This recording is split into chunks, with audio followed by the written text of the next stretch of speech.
Île-Saint-Denis, au cœur du 93. Depuis quelques semaines, un groupe de dealers a investi les parcs autour de cette cité. Chaque jour, ils vendraient plus de 8 000 € de cannabis. À la tête du réseau, cet homme d'une vingtaine d'années seulement.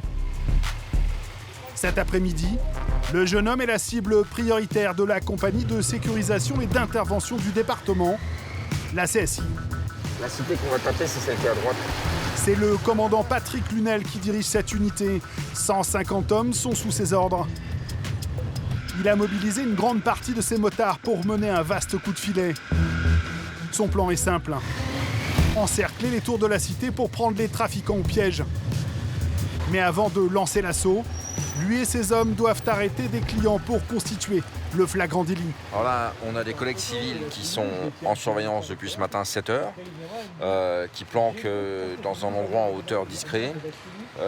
Ils attendent que des premiers clients se fassent servir. En général, les points de deal sur le 93 ouvrent vers 13 h. On met des dispos d'interception des acheteurs. Dès qu'on a un acheteur positif, on bascule dans le flagrant délit. Et là, on va chercher les gars. La difficulté, cette cité est au centre d'un quartier très animé. Vous êtes à l'écoute, les gars? Vous entendez? Alors, on se met en position. En plus, il ne faut pas trop tarder à taper. Il ne fait pas trop mauvais. On a les gamins qui sortent d'école et ça ne va pas tarder à atterrir dans les squares, tout ça. Nous sommes vendredi, il est 15h30. Les policiers ne vont pas attendre bien longtemps pour interpeller un premier acheteur venu se ravitailler en cannabis pour le week-end. Merci. Et vous donnez ce que vous avez acheté, monsieur. C'est pour le deuxième incendie qui se dirige vers vous. Oh oui, j'ai ça. Oh non, mais j'ai ça. Voilà. Ouais, c'est positif. Pour établir solidement l'activité du réseau, les hommes de la CSI doivent multiplier les interpellations de clients. Mais dans les environs, si les consommateurs sont nombreux, les vendeurs aussi. Cet acheteur vient de s'approvisionner chez un autre dealer qui n'est pas celui ciblé par la CSI. Allez, redonnez-moi la description du deuxième. Un texte de Thibaut, c'est un Nord-Africain porteur d'une étiquette bleue à l'envers sur la tête. Non, je l'ai pas, c'est pas lui. Eh grand, je vais te dire un truc. Tu dégages par là-bas. Ah, il a acheté ailleurs, je vais pas m'en occuper, on n'a pas le temps, donc je vais balancer sa merde là et on va aller s'occuper du reste. Malgré tout, en moins d'une demi-heure, les policiers interpellent 5 clients. Suffisamment pour déclencher la deuxième phase de l'opération. Les interpellations. Les motards s'élancent dans la cité. Contrairement à leurs collègues en voiture, ils peuvent se faufiler partout. Mais une fois arrivés sur le point de vente, les dealers semblent avoir pris la fuite en enjambant cette palissade. Les fuyards risquent de ne pas aller bien loin. La CSI a posté ses hommes partout. De l'autre côté de la palissade, les dealers tombent nez à nez avec les policiers. Les trafiquants sont nombreux. Alors, à quelques pâtés de maison, les motards se pressent de rejoindre leurs collègues pour sécuriser l'arrestation. Parmi les individus arrêtés, la cible visée, l'une des têtes présumées du réseau. Il est emmené au poste et placé en garde à vue. Les autres sont minutieusement fouillés. Sur eux, les policiers, qui ont sûrement été rapidement repérés, ne vont trouver que quelques pochons d'herbe et 400 € en petites coupures. Des preuves tangibles du trafic, mais pas suffisantes pour le commandant Lunel, bien décidé à revenir très vite. On est obligé de piéger tout le monde, donc on les fait asseoir gentiment, croiser les jambes, comme ça on est sûr qu'ils ne vont pas courir. Et une fois que tout le monde est palpé et fouillé par rapport à notre trafic de stup, on les libère ou on les met en garde à vue en fonction de ce qu'on veut. Tout ça, ce sont les choufs. Donc on est sur une île ici, avec 2 bras de Seine de chaque côté, et en fin de compte, ils ont placé des choufs de chaque côté, ce qui fait qu'on a été annoncé dès le début. Donc c'est hyper facile de se réfugier. Donc on va remettre le dispo en place, et on va bien voir ce qui se passe. Harceler les délinquants, c'est l'une des stratégies favorites du commandant. Avec les 151 policiers de la CSI 93, ils forment une unité spécialement conçue pour intervenir dans les zones à risque. Des zones qui sont légion en Seine-Saint-Denis, le département le plus criminogène de France métropolitaine. Tout le monde sur le mur, écartez les cuisses. Pour tenter de reconquérir un territoire où certaines cités sont devenues des zones de non-droit, les policiers de la CSI sont lourdement armés. La compagnie est composée de brigades en uniforme mais aussi en civil qui mènent leurs propres enquêtes. Démanteler un trafic de stupéfiants, arrêter un gang de voleurs à la portière, mais aussi empêcher un homicide. On est sûr qu'on a du monde sur les toits ou pas? Autant de missions pour les hommes de la CSI 93. Des policiers en alerte permanente dans un des départements les plus sensibles de l'Hexagone.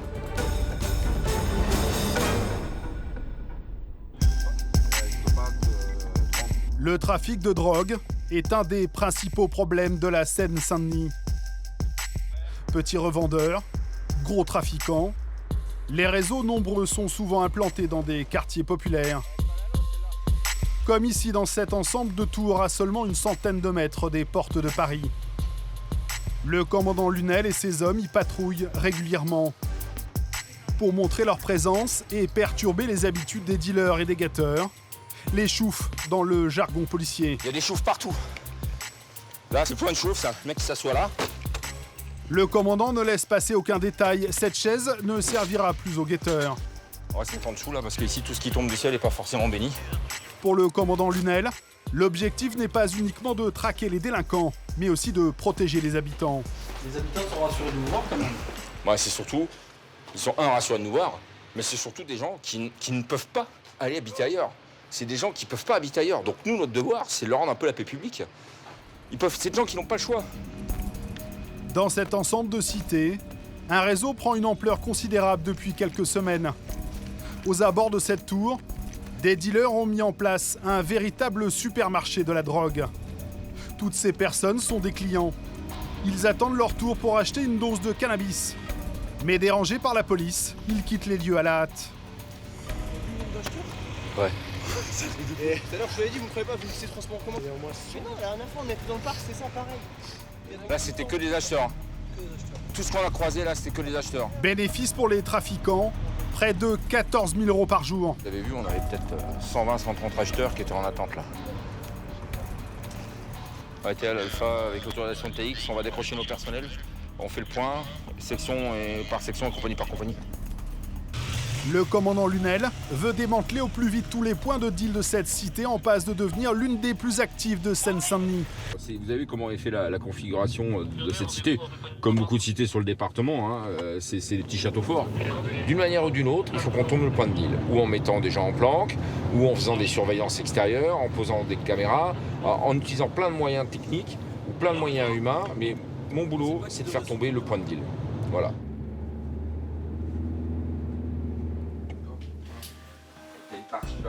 Le lendemain, le commandant met en place un dispositif de surveillance.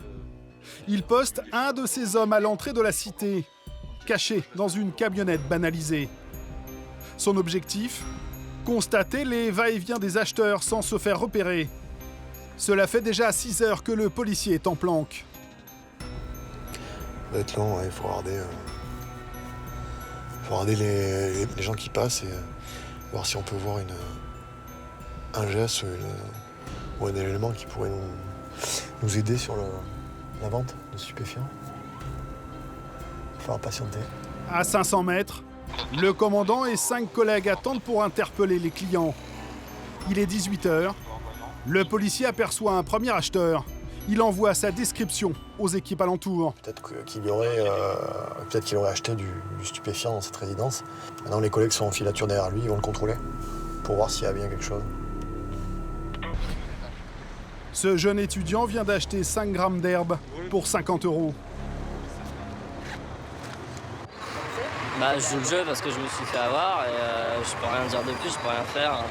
Que j'aille ici ou ailleurs, ça revient au même. Je prends le risque, ils prennent le risque. J'avais entendu dire qu'ici, c'était déjà fait prendre plusieurs fois. Apparemment, ça les empêche pas de continuer. Donc, ici, c'est pas les plus chers, c'est pour ça que je viens ici. En fait. Placé en garde à vue, son témoignage va enrichir le dossier de la CSI.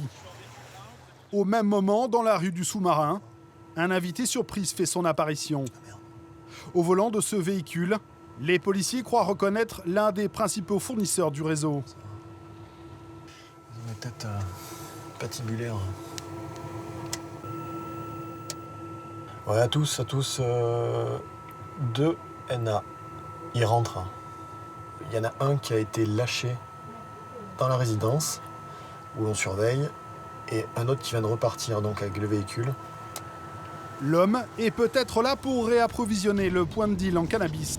Une aubaine pour le commandant qui sonne immédiatement l'assaut.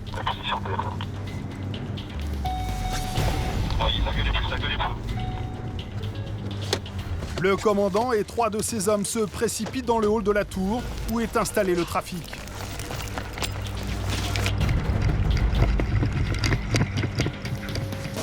Contre le mur, les mains sur la tête, tout le monde là.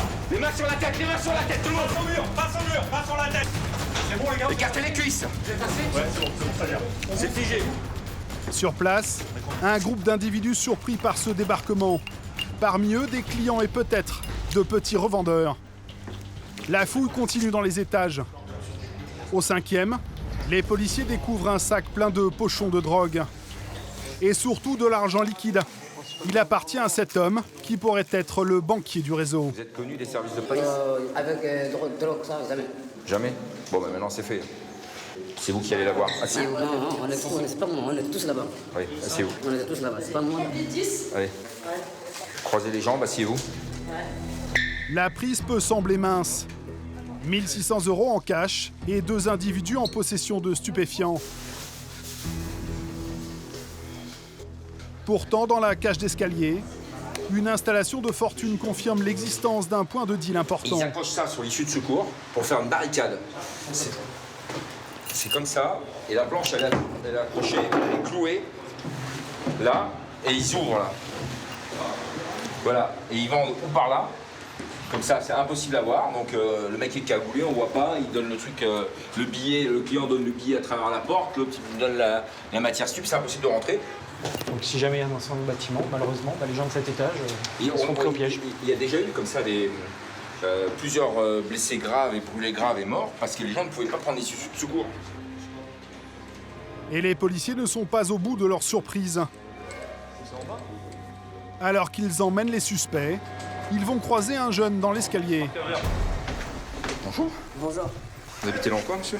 Quoi? Le commandant le soupçonne d'avoir été envoyé par les guetteurs pour prendre des informations. Le ton va très vite monter. Vous habitez? Vas-y, fouillez, j'ai rien du tout. Fouillez tout ce que vous voulez. Non, vous, ça suffira. Bah, allez-y. Faites-vous plaisir, monsieur.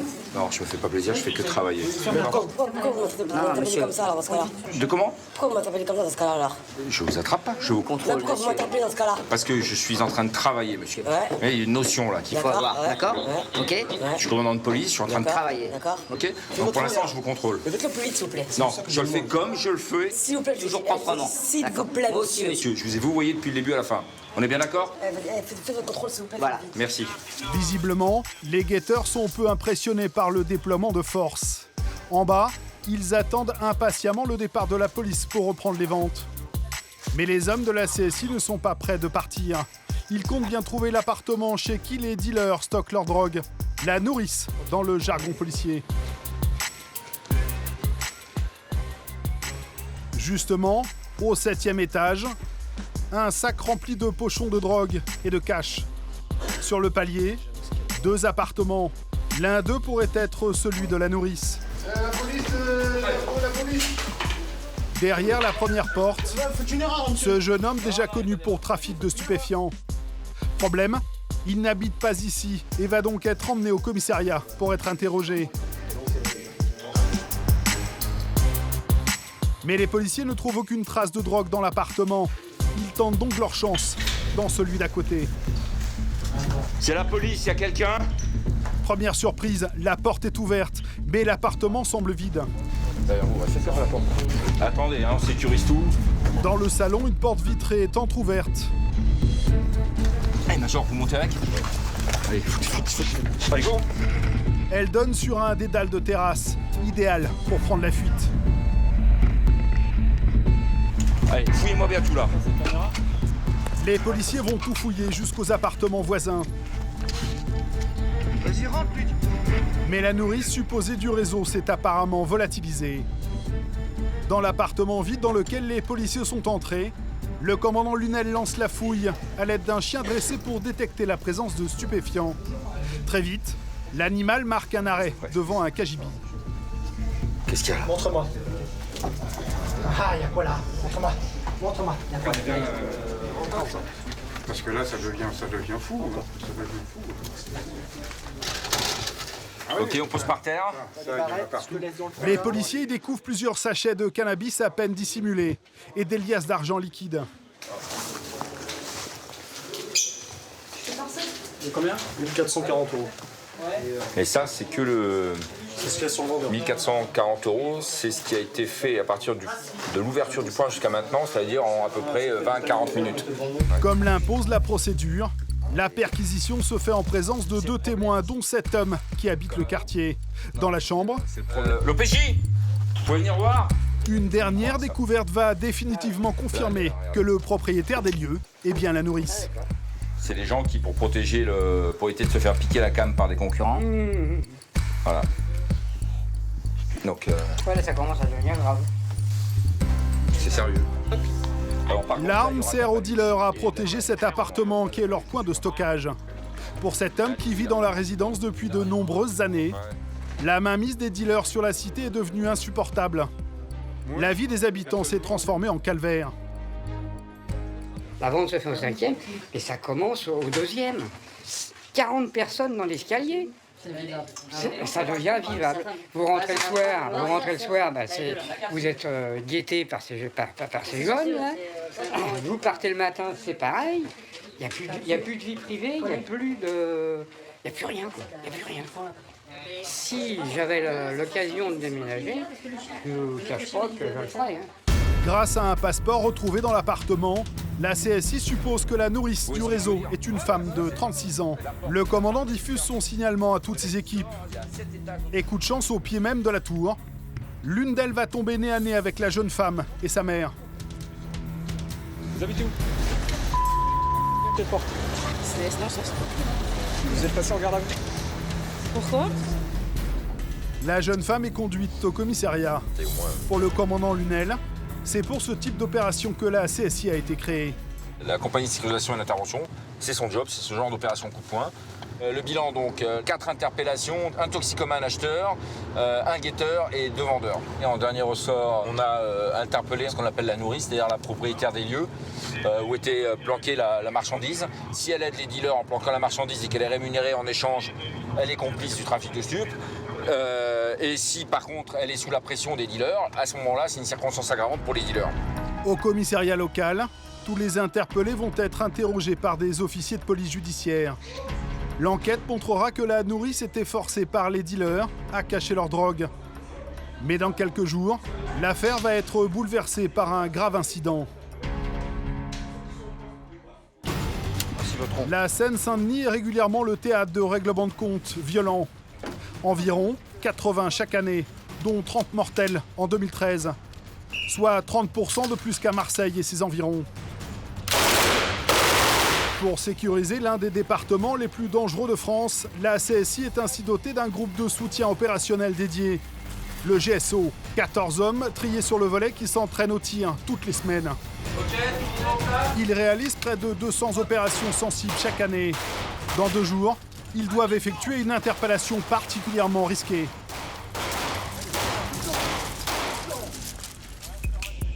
Dans une ville au cœur du département, 2 groupes de gitans se provoquent depuis quelques jours, sur fond de rivalité familiale et de guerre territoriale. L'une des familles a même porté plainte pour menaces.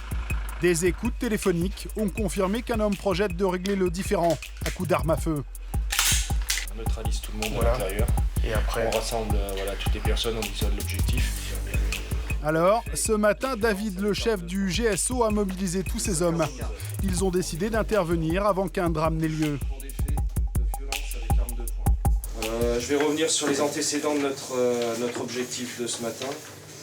Donc c'est déjà du sympathique, il est connu pour séquestration, pour port d'armes munitions de 1re ou 4e catégorie.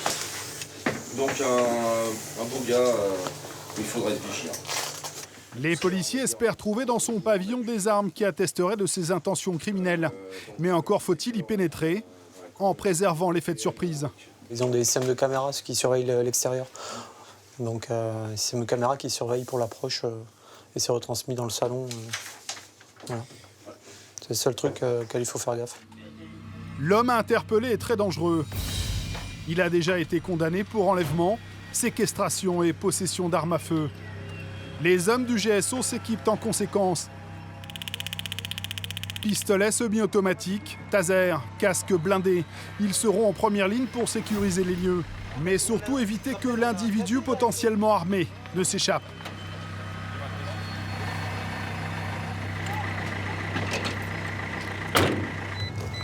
Qu'est-ce qu'il y a de différent dans une zone pavillonnaire? La superficie à couvrir et puis la topographie des lieux.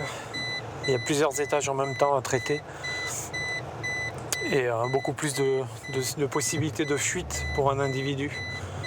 Parce que par définition, pavillon, il y a un rez-de-chaussée, donc des fenêtres, donc des issues de fuite possibles. Le pavillon se situe dans une zone résidentielle. Il est 5 heures. Le quartier est encore endormi. Pour ne pas être repérés, les policiers se garent à distance et avancent sans bruit.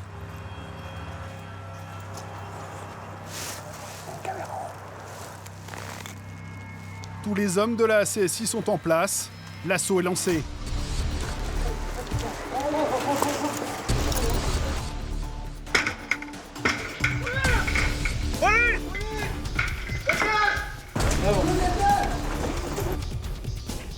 Au premier étage, les policiers découvrent une famille entière avec des enfants en bas âge. Ah, David, allez, vas-y. Deuxième pièce, là. Allongez-vous. Police. Dans une autre chambre, le suspect cueilli dans son sommeil est immobilisé. Au total, dans le pavillon, 9 personnes dont le frère et le père du suspect déjà connus des services de police pour de graves délits. Les individus immobilisés, la fouille de la maison peut commencer.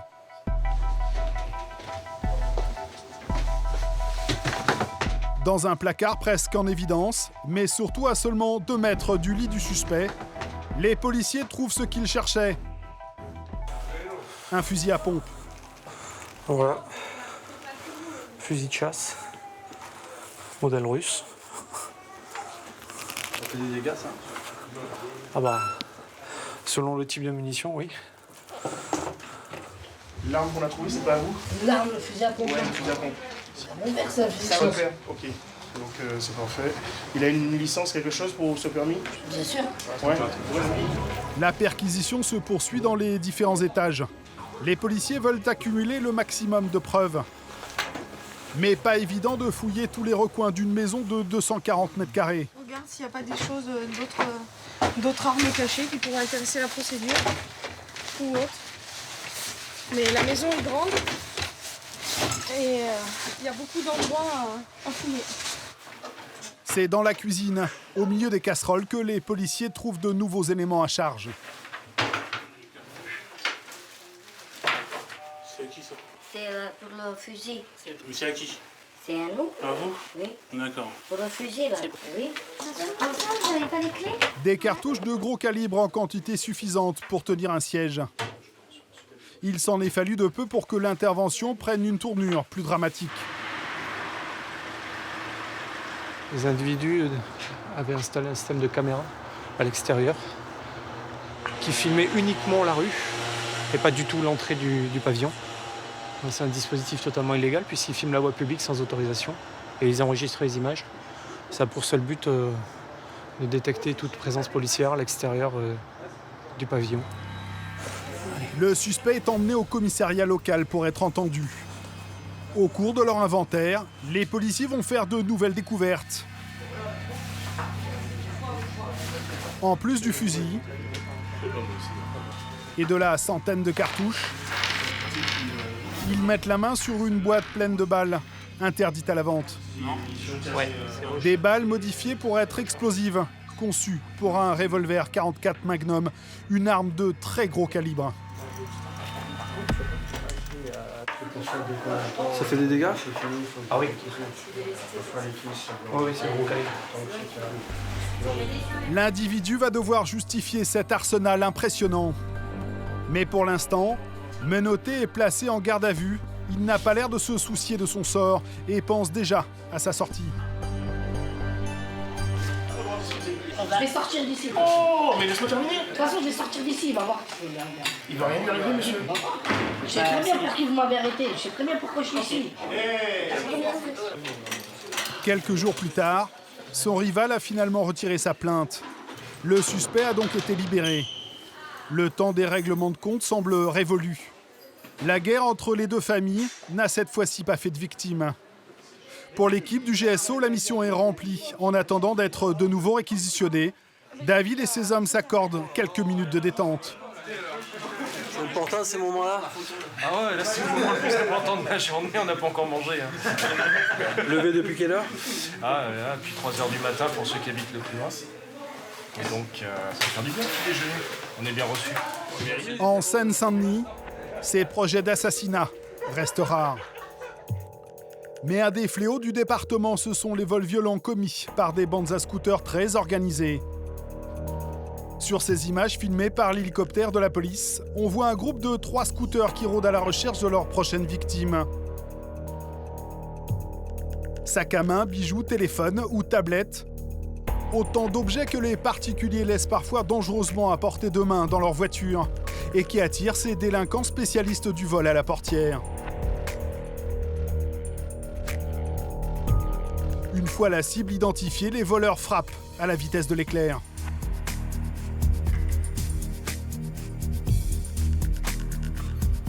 En une seconde, la vitre est cassée. Le voleur emporte cette fois un ordinateur portable avant de prendre la fuite avec son complice resté sur le scooter.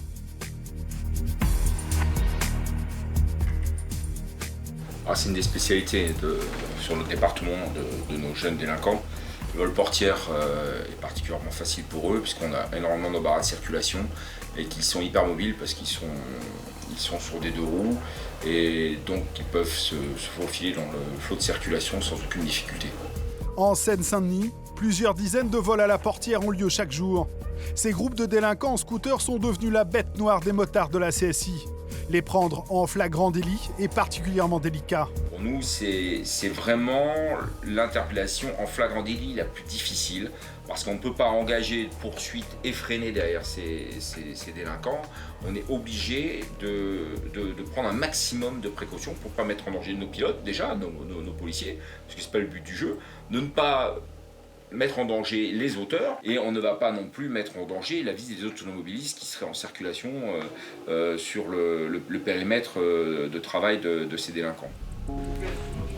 Alors, une fois le flagrant délit constaté, les policiers attendent que les voleurs rentrent chez eux pour les cueillir dès le lendemain, à l'aube.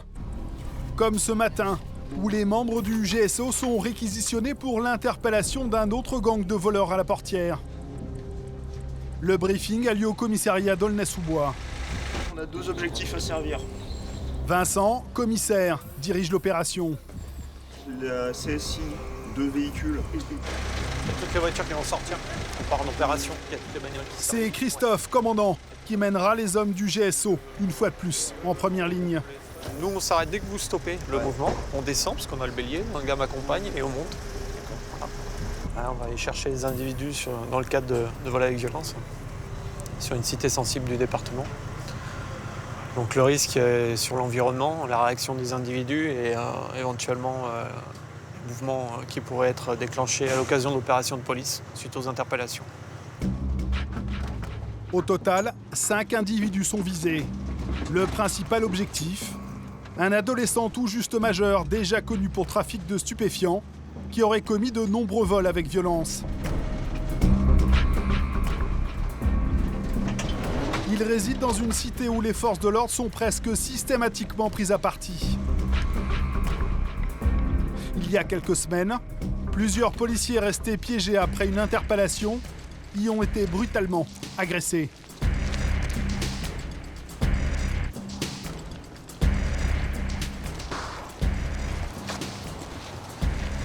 C'est pourquoi aujourd'hui, le commissaire a fait appel au savoir-faire de la CSI et du GSO. Je reste à la porte. Si jamais je te reprends, je rentre. Descends les étages. Il est 5h50, l'assaut est imminent.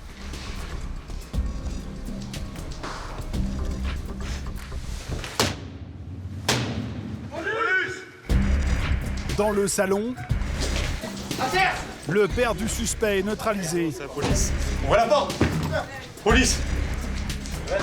Les mains apparentes, s'il vous plaît. Bonjour monsieur, c'est la police. Dans la chambre, un homme est bien présent. Ce n'est pas l'objectif recherché, mais son grand frère. Le jeune voleur présumé est interpellé dans une dernière pièce, au fond de l'appartement. C'est bon, là-bas, c'est géré, c'est calme. Ouais. Objectif là-bas, ok. Non, là, par contre, non, là tu restes là.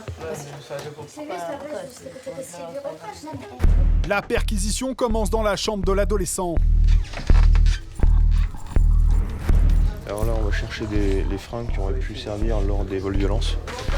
Et puis tout ce qui peut avoir trait à des vols violences, donc des montres, sacs à main, tout ce qui pourrait ne pas justifier, éventuellement carnet de compte. Et tout ce qu'on pourrait découvrir par ailleurs. Donc on va retourner un peu la pièce. Très vite, les policiers trouvent dans les placards des vêtements correspondant au signalement donné par les victimes. Sans garde. Viennent ensuite des sacs à main peu compatibles avec le style de l'adolescent. Et même plusieurs cartes bleues portant des noms qui ne correspondent pas à l'identité du jeune suspect.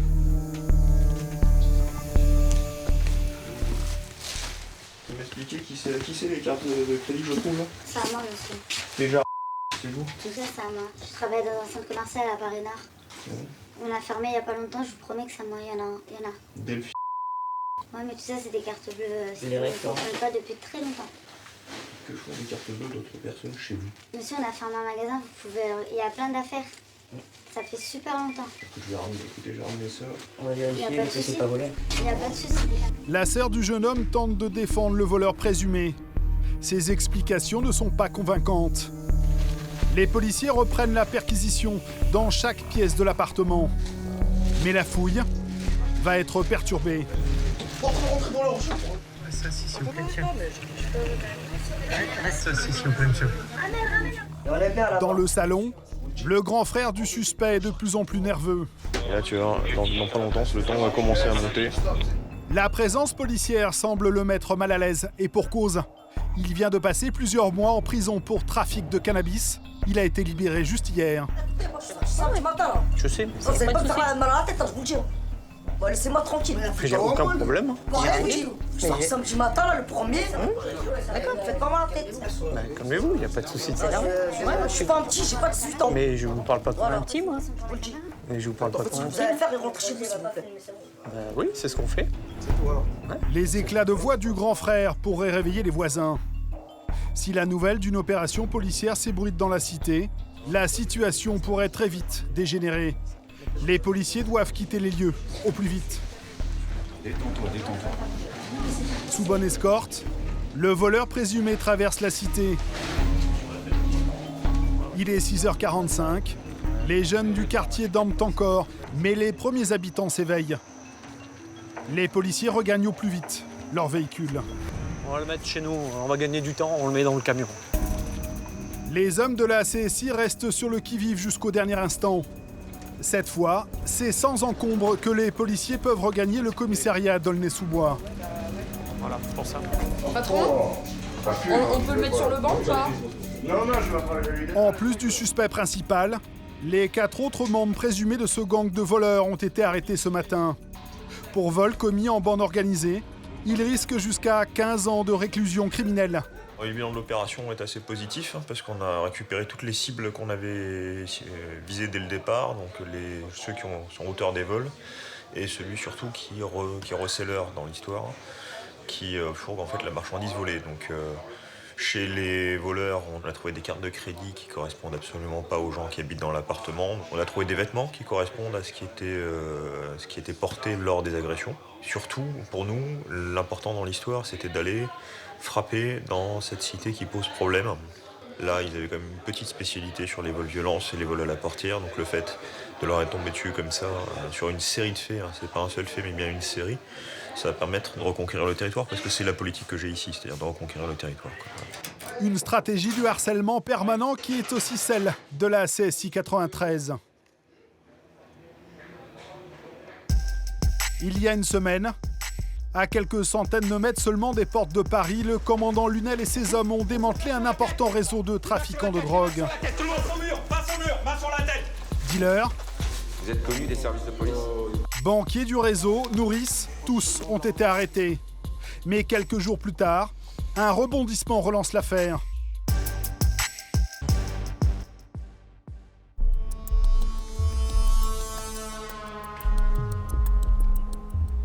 Lors d'un contrôle aux abords de la cité où se déroulait le trafic, des hommes de la brigade anti-criminalité ont été violemment percutés par ce véhicule qui tentait de leur échapper.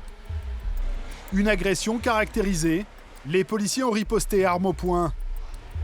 Au volant du véhicule suspect, un des fournisseurs présumés du réseau qui tentait de s'enfuir avec une dizaine de kilos de drogue à son bord. Donc pour votre information, ce matin, il y a déjà eu une première interpellation. C'est pas très bien passé puisqu'il y a eu 14 coups de feu tirés sur l'individu qui a voulu foncer sur les collègues et les renverser. Il y a eu 10 kilos de matière saisie et de l'argent également. Donc ça c'est le premier point de départ. Heureusement, seuls des dégâts matériels ont été constatés. Mais pour les policiers du département, il est hors de question de ne pas réagir à l'agression. La partie tenue hors GSO qui viendra couvrir les extérieurs et éviter un phénomène urbain derrière. Rassemblement. À vos services, merci à vous. En quelques heures seulement, une centaine d'hommes est réquisitionné. Les membres de la CSI bien sûr, mais aussi des BAC, des commissariats alentours et la brigade canine de la gendarmerie. L'opération est d'envergure. L'objectif ?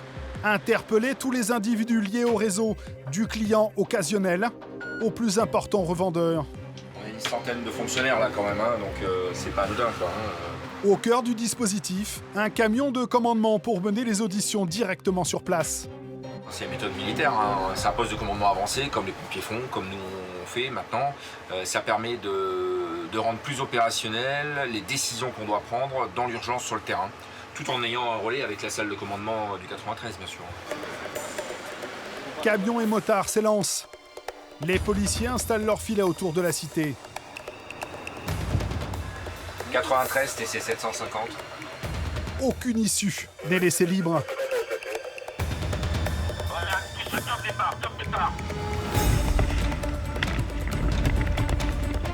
L'encerclement va fonctionner. Les guetteurs qui se sont laissés surprendre sont immobilisés.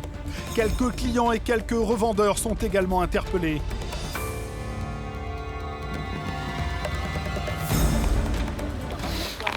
Il y a quoi là, non? Ça c'est pas moi ça monsieur. Moi je vous dis la vérité, moi j'assume moi. Je suis déjà allé en prison, j'ai pas peur de la prison. J'ai l'habitude d'aller en prison. Quand soudain, un des principaux dealers est signalé en fuite. Il tente de quitter la cité par l'une des zones pavillonnaires voisines. Mais il ne va pas courir bien longtemps.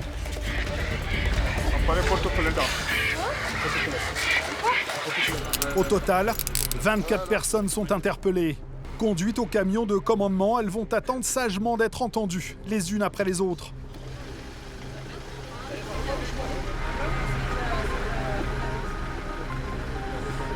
La file d'attente habituelle des consommateurs est exceptionnellement remplacée par celle des délinquants présumés.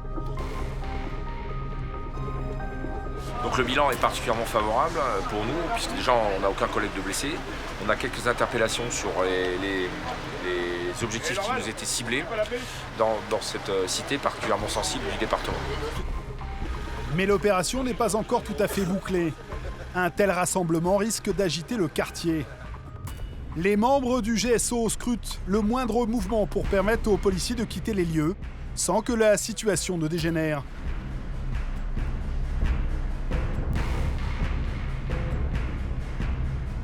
Une heure plus tard, au commissariat, les hommes ont le sourire. Ils ont mis la main sur un objet précieux. Le carnet de compte des dealers. C'est excellent. Le point B, il a fait 12 000 € de bénéfice. Et l'autre point, il a fait 4 500. Oh, c'est les petits professionnels à côté. 12 000 € de bénéfice. Mais surtout, ils ont saisi près de 30 000 € d'argent liquide et 4 kilos de cannabis.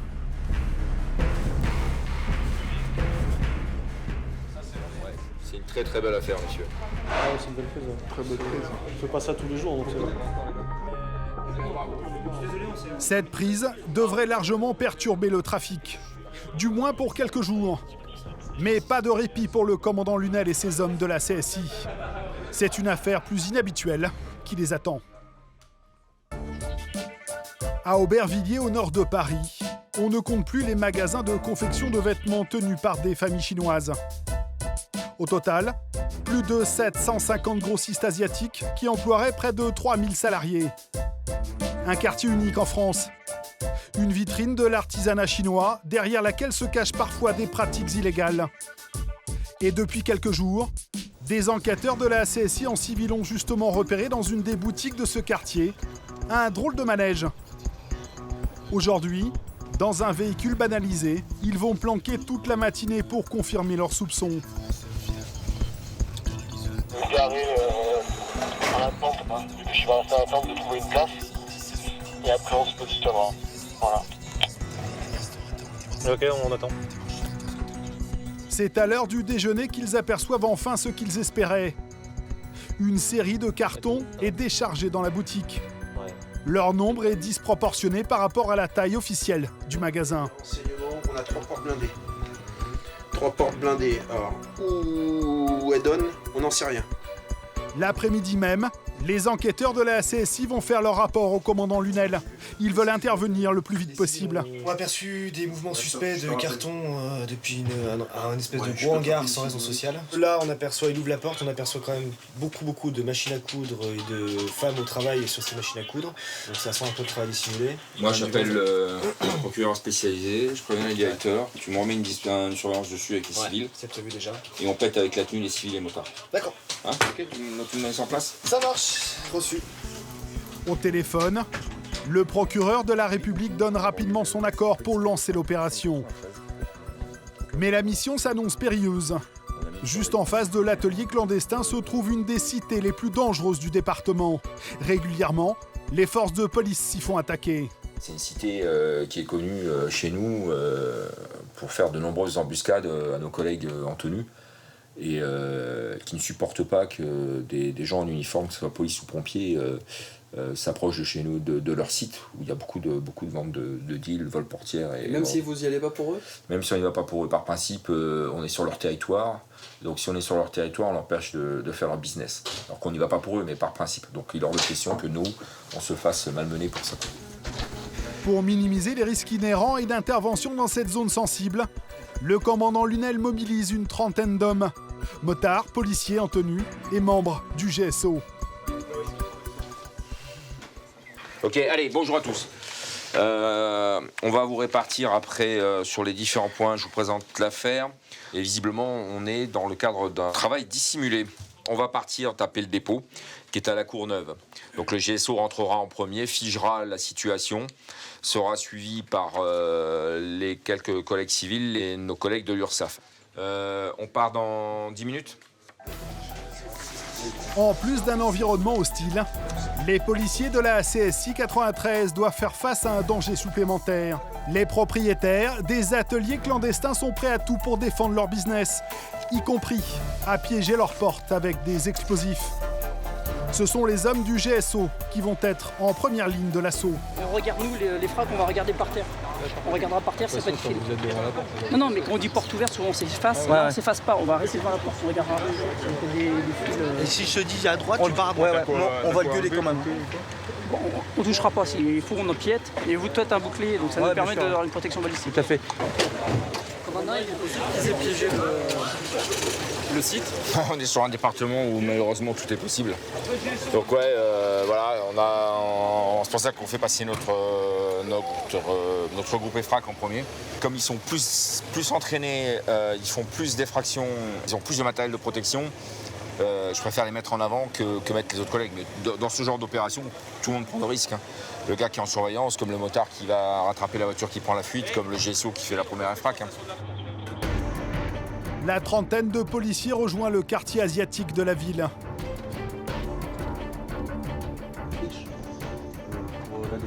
Plusieurs membres du GSO se postent aux sorties pour sécuriser le pâté de maison et intercepter d'éventuels fuyards. Oui, c'est bon.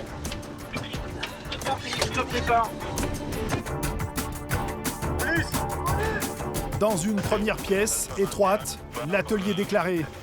Une femme seule y est à l'ouvrage. Mais au fond, les policiers découvrent une porte. Il y a du monde qui va filer un coup de main derrière, ça bouge derrière là-bas.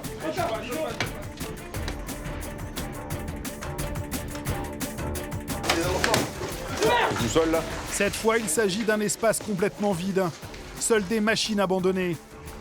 Un atelier clandestin qui devait encore tourner à plein régime il y a peu. Le nettoyage a été fait dans la nuit, enfin on sait pas trop. On ne sait pas. Il y a encore des mandarines fraîches. Hein. Oui, ça montre bien, les traces qu'il y avait une vie dans ce local. Un peu plus loin, un labyrinthe de pièces. Les policiers interpellent 4 personnes, sans doute des travailleurs clandestins. À l'aide d'une interprète, ils vont être tout de suite auditionnés par les équipes de l'URSSAF. La CSI continue sa progression.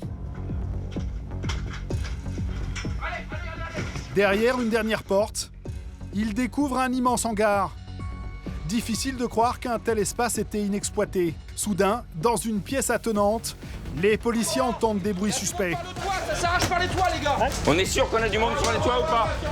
Des individus tentent de s'enfuir. Ils ont pris de l'avance et connaissent par cœur le dédale des toits.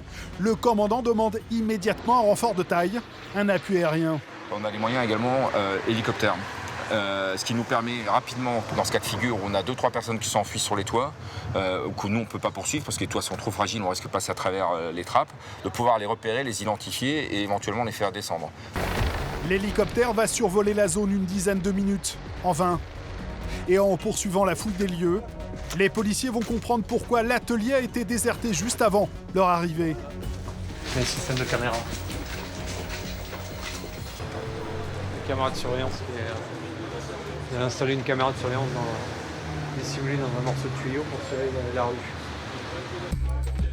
Après 3 heures, la perquisition prend fin. L'unité va devoir se contenter des 4 travailleurs clandestins. Et d'un enfant de 2 ans à peine. Patrick espère que leur témoignage permettra de retrouver le propriétaire de l'atelier. Ça s'est bien passé pour tout le monde, il n'y a pas eu de dégâts. Ouais, pas de blessés, pas de dégâts, rien. Là, je vais rendre compte au parquet. Et puis, on a quand même des résultats positifs puisqu'on a un atelier clandestin de l'autre côté avec des personnes non déclarées. Donc là, l'opération est quand même positive malgré tout. Hein. Mais on reviendra, c'est pas un problème ça. On va revenir. Un harcèlement qui sera payant. 3 semaines plus tard, la CSI arrêtera 10 autres travailleurs clandestins dans un atelier voisin. Fin de mission pour les hommes de la compagnie de sécurisation et d'intervention. Enfin presque. Alors qu'ils se rendent au commissariat de Saint-Denis, le commandant Lunel reçoit un appel urgent. Oui, point de départ du SAMU, Une ambulance du SAMU a besoin en urgence d'une escorte moto pour conduire un blessé grave jusqu'à l'hôpital. Aubervilliers, vous leur dites qu'on les récupère sur le périphérique, à hauteur de la chapelle. À cheval, les gars! Un homme de 40 ans vient de faire un arrêt cardiaque chez lui. La mission du commandant et de ses hommes, permettre à l'ambulance d'atteindre le plus vite possible un hôpital dans le sud de Paris, situé à 19 km. Les motards doivent aussi fluidifier le trafic pour éviter les à-coups dans l'ambulance. Des à-coups qui pourraient être fatals à la victime, toujours dans un état critique.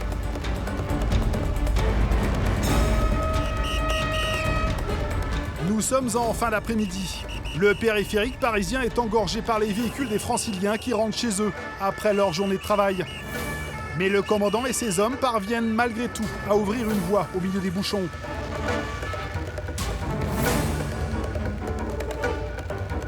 Une fois dans Paris, feu rouge, contresens, tout est permis pour tenter de sauver la vie de la victime. Et en moins de 10 minutes, le convoi arrive à destination.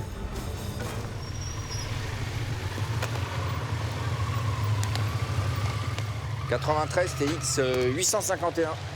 RAS Transport, en cours de route, on a été rejoint par un équipage moto DOPC. Donc aucun problème, elle sera su parler. Donc là, c'est le côté motocycliste qui reprend le dessus, hein, c'est pourquoi on a été formé. Donc voilà, c'est sauver une vie. Notre spécialité, oui, c'est l'anticrime dans la Seine-Saint-Denis, mais on reste avant tout des motards. Et comme là, à l'arrache, un appel général pour une escorte SAMU, on l'a pris en compte jusqu'à ce que nos collègues parisiens nous rejoignent. Grâce au travail des motards, l'homme sera rapidement opéré. Pour le commandant Lunel, cette intervention a été particulièrement éprouvante. C'est bon, c'est bon.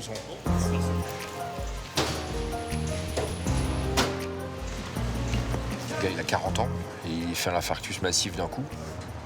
J'avais 10 de plus, je me dis, ouf, ça fait froid dans le dos, quoi. Bon, on a de la chance d'avoir des équipes spécialisées disponibles rapidement, avec des moyens de secours efficaces, des escortes moto. Mais ça fait jeune, quoi. 40 ans, c'est... quand c'est comme ça, quand c'est quelqu'un qui cherche les bêtises, c'est autre chose. Là c'est quelqu'un chez lui, quoi. Hein. Donc, il faisait rien de mal, il a... Ouais, ça pose des questions, quand même.